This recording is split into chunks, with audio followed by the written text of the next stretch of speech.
Le Saint-Esprit, ce n'est pas une puissance. Le Saint-Esprit, ce n'est pas une force.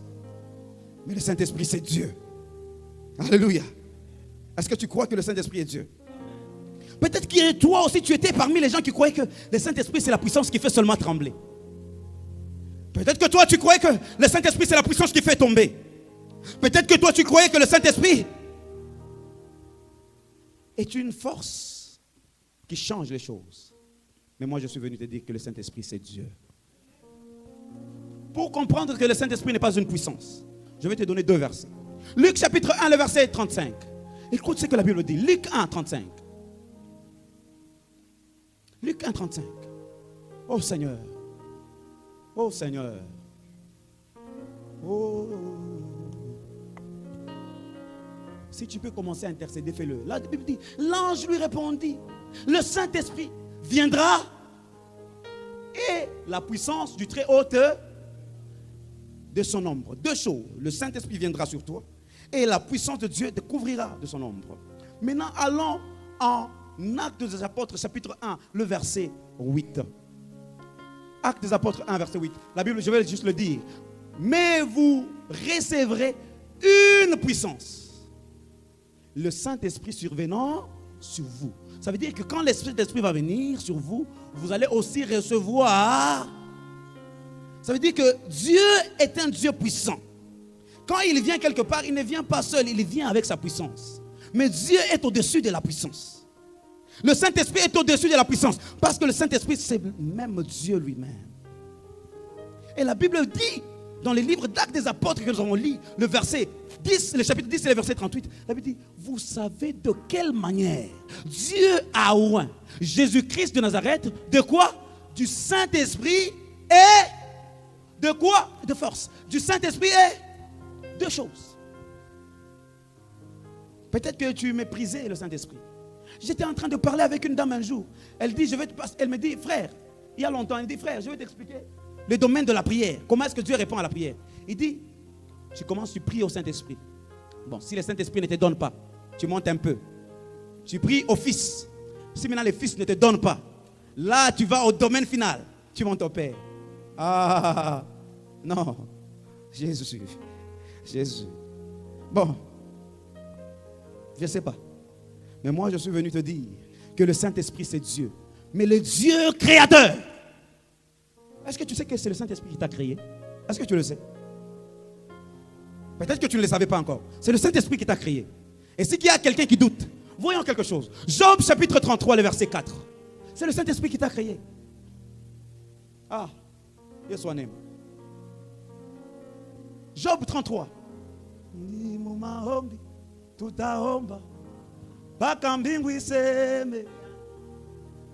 Ah we pray. Job 33, verset 4. If I don't pray, Satan will make most of me.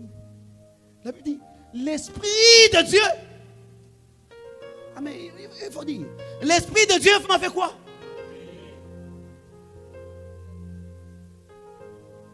L'Esprit de Dieu m'a créé. Et le souffle du Tout-Puissant m'anime. Si toi tu as le souffle en toi, c'est le Saint-Esprit qui te l'a donné. Si tu es créé, c'est le Saint-Esprit qui t'a créé. Alors, comment on appelle celui qui crée?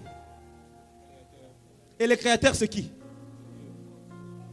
Alors comment tu veux limiter le Saint-Esprit à une puissance? Il est Dieu. Jean chapitre 4, le verset 23. Jean 4, le verset 23. Ah, yo. On va commencer par le verset 21 pour que nous puissions être dans les contextes. Femme, lui dit Jésus, crois-moi, l'heure vient où ça ne sera ni sur cette montagne, ni à Jérusalem que vous adorerez le Père. Verset 22.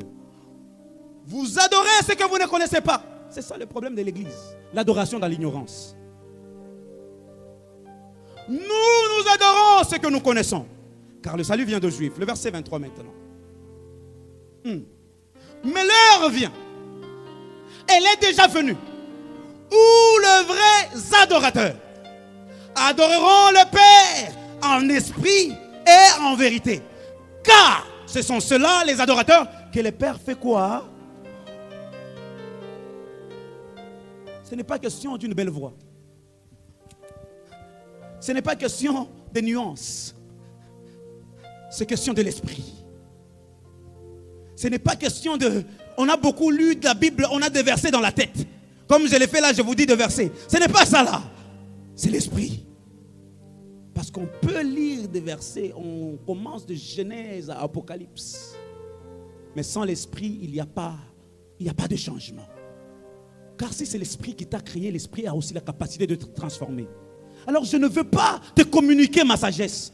Je ne veux pas te communiquer ma connaissance. Mais je veux te communiquer l'Esprit de Dieu. L'Esprit de Dieu, le roi de Dieu. Le souffle du Tout-Puissant. Ce souffle-là qui peut te toucher et qui peut changer les choses dans ta vie. C'est Dieu-là qui peut t'amener dans le domaine de la profondeur de Dieu. Est-ce que tu sais que Paul, un jour pasteur, Dieu l'a amené dans l'esprit en Élie, où lui-même il dit, je ne sais pas si j'étais dans la chair ou si j'étais en esprit, mais on m'a amené à un lieu où il n'était pas permis de parler comme des hommes. On prend quelqu'un, on l'amène à un lieu, mais rappelle-toi que c'est un homme, mais on lui dit, ici où on t'amène, il n'était pas permis de parler comme un homme. Maintenant, quand tu arrives en ce lieu-là, il faut que tu arrives comme qui? Pour entrer dans ce lieu-là, et Paul parlait du 3e ciel, pour entrer dans ce domaine-là, où il ne faut pas que tu parles comme un homme. Je sais que tu es un homme. Mais, s'il t'amène dans un lieu où il n'était pas permis de parler comme un homme, il faut que tu entres. C'est pour ça que la Bible dit que le Saint-Esprit te changera. Il va te changer. Dieu peut par son esprit te transformer et t'emmener dans le domaine des immortels, où quand tu es là, tu es au milieu de Dieu. C'est pour ça que dans ce domaine-là par exemple, un homme comme Ésaü, quand il y rentre, quand seulement il rentre, il dit, ah, je suis mort. Lui-même seulement quand il se retrouve là-bas, il dit, hé, comment je me suis retrouvé ici? Il dit, malheur à moi, je suis un homme impur. D'ailleurs, tous mes amis sont impurs. Mes parents impurs. Je me suis retrouvé ici comment? Pendant qu'il pleurait pour sa vie, il y a eu une braise de feu de transformation. Une braise de feu de transformation qui est passée sur ses lèvres. Que Dieu, par son esprit, commence à passer cette braise de transformation sur toi. Que la mort qui devait t'atteindre ne t'atteigne plus. Que l'échec qui devait t'atteindre ne t'atteigne plus. Que tout ce qui ne devait pas marcher commence à marcher. Que Dieu t'amène dans ce domaine-là. Et que par lui-même, les choses commencent à se faire d'une manière que tu ne les as jamais vues se passer. Ah, mon Dieu. Ah. Yo. Seigneur, il y a encore des choses que nous ne connaissons pas. Il y a encore des domaines de l'esprit dans lesquels nous ne sommes jamais rentrés. Papa, nous sommes juste là, disposés. Juste là, disposés. Viens faire ce que tu veux. Mon cœur est ouvert, Seigneur. Disposé, viens me remplir. S'il faut que tu me transformes, transforme-moi. Yo. Yo. Ah. Car ce sont ceux-là les adorateurs que le Père demande. Dieu est en train de demander des gens disposés. Des gens disposés. Bien, mais ce n'est pas question de venir à l'église. Oh. Ce n'est pas question de venir à l'église, je le répète. Ce n'est pas question de venir à l'église. C'est question de la connexion. Un téléphone. Un téléphone. Pour utiliser WhatsApp, ce n'est pas parce que tu as un téléphone. Il faut que tu aies des mégas. Si tu n'as pas de mégas, il faut un Wi-Fi. Sinon, tu auras un téléphone, mais tu ne te connecteras pas à certains paramètres. Oui. Peut-être que ta vie, venir à l'église, c'est déjà un téléphone. Mais le Wi-Fi de Dieu. Le Wi-Fi de Dieu. Le Wi-Fi de Dieu. Ah! Ah, Seigneur. Verset 24. Verset 24. Yo, Baba. Dieu est esprit. Dieu est esprit. Je répète, Dieu est esprit. Et il faut que ceux qui l'adorent, l'adorent.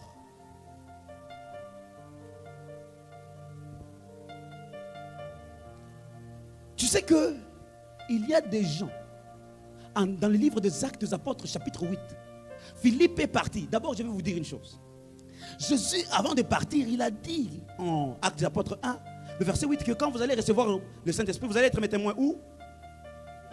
À Jérusalem, oui. Et où? Mais voici ce que les disciples ont fait. Ils ont reçu le Saint-Esprit. Ils se sont contentés de Jérusalem. Mais Dieu les attendait en Judée. Dieu les attendait en Samarie. Et il les attendait aux extrémités. Je veux dire, si tu ne veux pas aller là où Dieu t'attend, Dieu va lever même un ennemi qui va t'y amener. Ah, je le répète. Si tu ne veux pas aller là où Dieu t'attend, Dieu peut lever même une maladie pour t'amener là-bas. Si tu doutes, pose la question à Jonas. Comment il se retrouve à Ninive? Comment il se retrouve à Ninive? Vous qui résistez avec l'appel de Dieu, Dieu va vous y amener. Mais attention, à des fois quand Dieu commence à t'amener quand tu n'as pas voulu aller seul, à des fois, il y a des choses qui se passent que tu ne vas pas bien aimer. Il y a des choses qui vont se passer que tu ne vas pas bien aimer. La Bible dit que Dieu élève des gens qui commencent à persécuter l'église. Maintenant, regarde comment ça se passe. Quand ces gens commencent à tuer l'église, la Bible dit que les disciples ont fui en Judée et en Samarie. Pourquoi ils n'ont pas fui ailleurs? Parce que Jésus avait dit, vous serez mes témoins à Jérusalem, en Judée, en Samarie et aux extrémités de la terre. Parce que c'était la parole de Dieu. Même par la mort, on va t'amener là-bas. Papa Josué, il ne faut pas attendre que ce soit comme ça là. Accepte quand Dieu te parle encore bien. Fils, vas-y, pars. Alléluia. Maintenant, ils arrivent en Samarie. Il y a un homme, Philippe. Il commence à prêcher l'évangile. Les gens ont cru au Seigneur. Ils se réunissaient avec lui. Mais ils n'avaient pas de Saint-Esprit. Donc eux aussi, ils étaient à l'église comme toi. Mais ils n'avaient pas. C'est pourquoi je dis que ce n'est pas question de venir. Ce n'est pas question de dire, moi, je suis dans les choses de Dieu depuis 1970. Papa, il ne faut pas nous dire que tu es à l'église depuis 1970. Dis-nous, est-ce que tu as déjà goûté à cette puissance que le Saint-Esprit donne? As-tu déjà reçu la vie de Dieu par son esprit? Seigneur, je ne vais pas après des années de ministère que je dise, donc je n'étais pas encore rempli. Et la Bible dit, Pierre et Jean sont venus. Ils ont prié pour eux et ils ont reçu le Saint-Esprit. C'est pour ça qu'après cette prédication-là, nous allons prier. Sois seulement disposé. Que Dieu te donne son esprit. Actes des Apôtres, chapitre 19. Il y a des disciples qui étaient là. Ils étaient disciples, mais jamais ils n'avaient même pas entendu parler du Saint-Esprit. Peut-être que moi, ici aussi à l'église, quand je parle du Saint-Esprit, et si vous voulez, parce que je ne veux pas scandaliser, si je voulais seulement commencer par une question. C'est quoi le Saint-Esprit?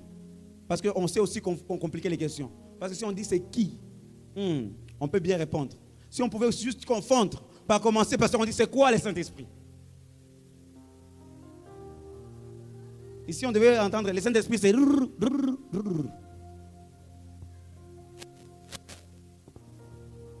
Oh Seigneur. Paul arrive, il dit, est-ce que vous avez reçu le Saint-Esprit quand vous avez cru au Seigneur? Maintenant, je vais te poser aussi cette même question. As-tu reçu le Saint-Esprit quand tu as cru au Seigneur? Écoutez la réponse de ces gens. Acte 19. Écoutez quand même cette réponse-là. Yo Baba. Seigneur, aie pitié de l'église. Aie pitié de l'église. Acte 19.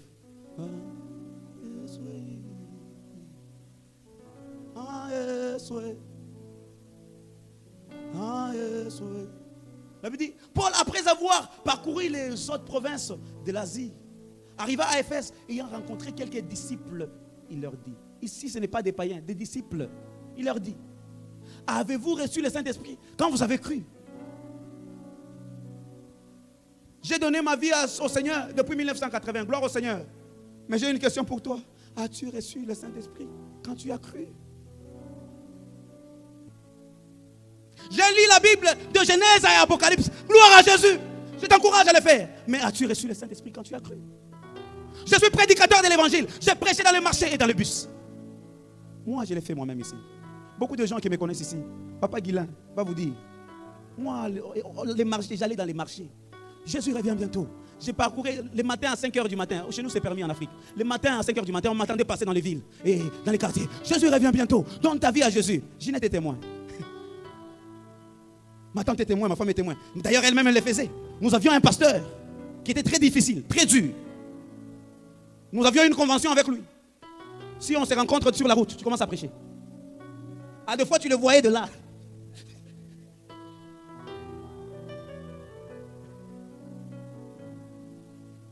Au début, c'était vraiment difficile.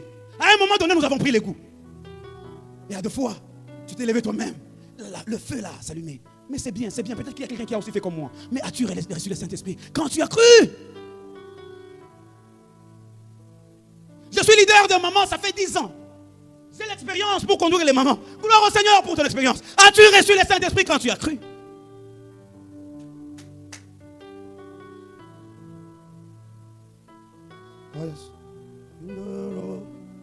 To you, everything I